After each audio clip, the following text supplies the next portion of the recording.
Just as we have overcome challenges in the past, Atlanta will get to the other side of this COVID crime wave, and we will get this violence under control. Atlanta Mayor Keisha Lance Bottoms pledging to fight Atlanta's rise in violent crimes. She cited the pandemic as one factor in the increase during today's State of the City address. The latest numbers from Atlanta police show that homicides, they're up 63%. Aggravated assaults, up 43%. Auto thefts, up 29% from the same period last year. The mayor says curtailing the rise in violent crime is a priority. Her plan includes adding 250 APD officers, providing de-escalation training for new and existing officers, spending $3 million on additional cameras and license plate readers, and using $5 million from American Rescue Plan funds to expand the city's Cure Violence program. Another major concern is how to handle police reform after what has been a tumultuous year for the city. Shanu Hur takes a closer look at the mayor's response to that and another issue of high concern for residents: affordable housing.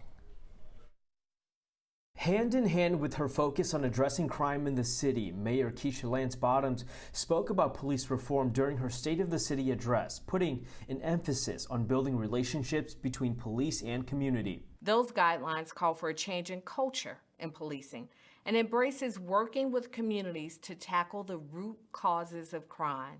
Mayor Bottoms says among ways the city can help support police are by building a new public safety training facility, offering retention bonuses to keep officers from leaving, and on top of that, a pay hike implemented last year and hiring 250 more officers. The Atlanta Police Foundation CEO says those efforts will boost morale in the department, something heavily impacted after fallout between officers and residents following civil rights protests last summer, and the charges filed against officers in the tasing of 2 college students and the officers involved in the death of Rayshard Brooks. He says APD needs the support. That will immediately put a spring in the step of every Atlanta police officer, because they will know the city of Atlanta is behind them. They care for them.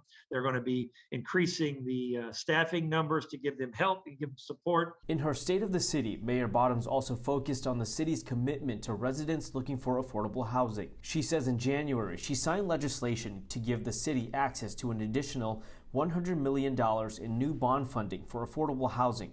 To date, the city has more than 6,000 new and preserved affordable homes. Her goal, building or renovating 20,000 affordable homes throughout Atlanta. Families with stable housing will see improvement in just about every metric that goes into a family's quality of life, whether that be educational, stable employment, health outcomes.